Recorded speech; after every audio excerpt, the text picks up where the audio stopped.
అందరికీ నమస్తే. ఎవరితో కుమ్మక్కైనరు లేకపోతే ఎవరితో ఉన్నారు? చాలా రోజులకెళ్ళి దాదాపు 10 సంవత్సరాల నుంచి తెలంగాణలో జరుగుతున్న పొలిటికల్ చర్చ ఇది. జగన్ మోడీ ఒకటే, కేసీఆర్ మోడీ ఒకటే, వైఎస్ఆర్సీపీ బీజేపీ ఒకటే, బీఆర్ఎస్ బీజేపీ ఒకటే. దీనికి కొన్ని ఆర్గ్యుమెంట్స్ కూడా చెప్పేవాళ్ళు. జగన్ను అరెస్ట్ చేయలేదు కాబట్టి జగన్ మోడీ ఒకటి, ఏపీకి కావాల్సిన డబ్బులు ఇచ్చిన సెంట్రల్ నుంచి కాబట్టి మోడీ జగన్ ఒకటి. అదంతా నిజమే అయితే మొన్న అసెంబ్లీ ఎలక్షన్స్లో బీజేపీ ఎవరితో పొత్తు పెట్టుకోవాలి? వైఎస్ఆర్సీపీతో పొత్తు పెట్టుకోవాలి.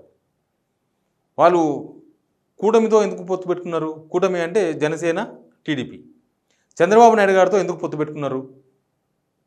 ఇప్పుడు ఏపీలో ఏ గవర్నమెంట్ ఉంది? టీడీపీ, జనసేన, బీజేపీ కూటమి ప్రభుత్వం ఉంది.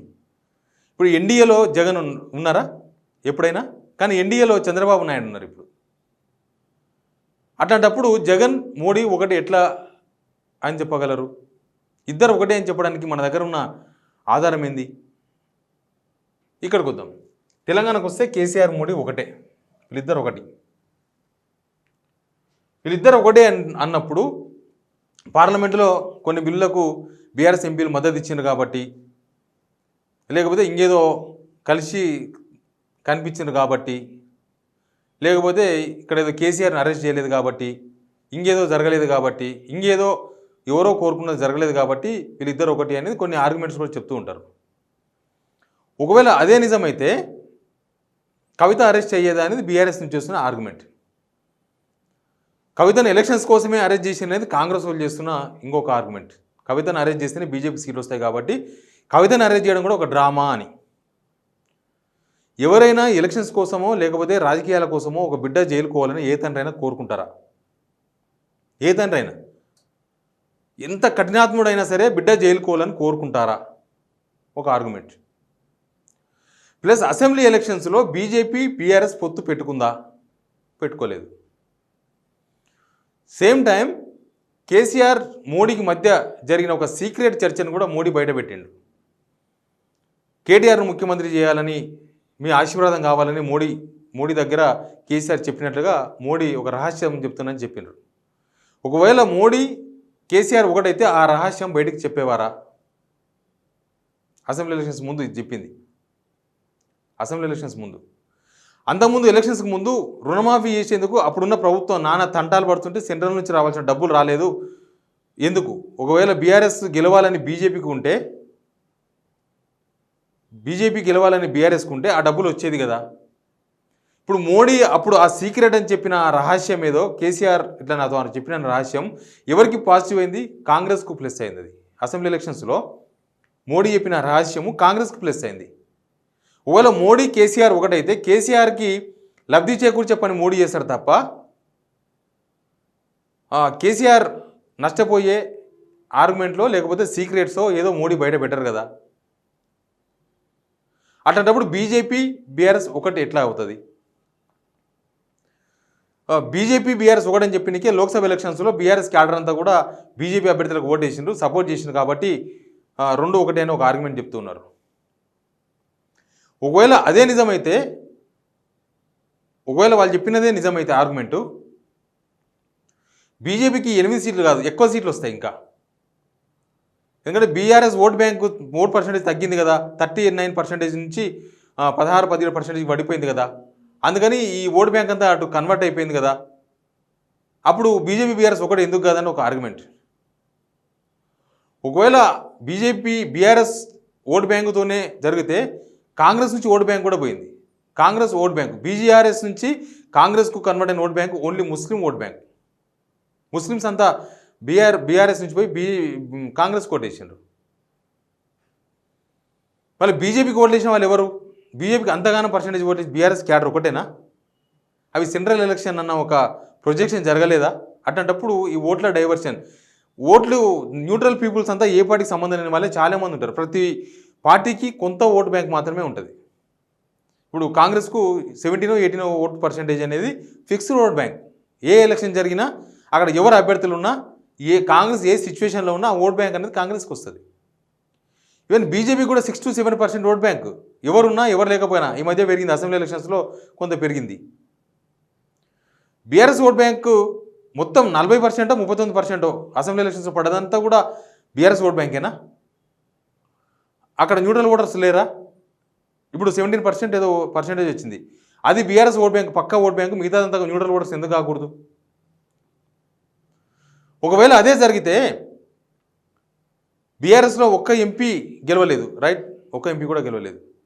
కానీ అసలు అప్పుడే ఎప్పుడు లోక్సభ ఎలక్షన్స్ ముందే అన్ని ప్రాంతీయ పార్టీలతో మోడీ చర్చలు జరిపినారు. మీరు మాకు మద్దతు ఇవ్వండి అని. రిజల్ట్ రాకముందు కాదు, ఎలక్షన్ జరగముందు అని చెప్పేది. అన్ని పార్టీలతో ఒక్క ఎంపీ కూడా, కనీసం జీవితంలో ఒక్క ఎంపీ కూడా గెలవని చాలా పార్టీలతో సంప్రదింపులు జరిపినారు బీజేపీ వాళ్ళు. మీరు మాతో కలవండి అని. మరి కేసీఆర్తో ఎందుకు సంప్రదింపులు జరపలేదు? వాళ్ళు సంప్రదింపులు జరిపితే కేసీఆర్ వద్దన్నారా? వాళ్ళు కేసీఆర్ వద్దన్నారంటే అప్పుడు కేసీఆర్ మోడీ ఒకటెట్లయితారు? ఇవన్నీ కేవలం పొలిటికల్ ఆర్గ్యుమెంట్లేనా ఇప్పటిదాకా జరిగింది? అంటే ఇవన్నీ మనం చూస్తూ వస్తున్నాం కదా, ఇప్పుడు జరుగుతున్న పరిణామాలను చూస్తూ వస్తున్నాం కదా. ఇప్పుడు జరుగుతున్న పరిణామాలు, మోడీ వచ్చినప్పుడల్లా కేసీఆర్ పోలేదు. మోడీ వచ్చినప్పుడు దాదాపు 7-8 సార్లు రాష్ట్రానికి వచ్చినప్పుడు కనీసం స్వాగతం పలికిన కూడా కేసీఆర్ పోలేదు. వాళ్ళ మోడీ కేసీఆర్ ఒకటైతే మోడీకి స్వాగతం పలకడానికి కేసీఆర్కి వచ్చే ఇబ్బంది ఏముంటుంది? వేరే వేరే రాష్ట్రాల్లో ఎక్కడెక్కడో, తమిళనాడులో లేకపోతే వెస్ట్ బెంగాల్లో కాంగ్రెస్తో ఉన్న ముఖ్యమంత్రులు, స్టాలిన్ కావచ్చు, తర్వాత మమతా బెనర్జీ లాంటి అందరూ మోడీకి స్వాగతం పలకలేదా? మళ్ళీ వాళ్ళు పోయినప్పుడు వాళ్ళు ఒకటవుతారా? మమతా బెనర్జీ మోడీ ఒకటని చెప్పగలరా? స్టాలిన్ మోడీ ఒకటని చెప్పగలరా? కేవలం ఇది ఒక పొలిటికల్ ఆర్గ్యుమెంట్, ఎలక్షన్స్లో గెలవడానికి వాడుకున్న పొలిటికల్ ఆర్గ్యుమెంట్ అయినా?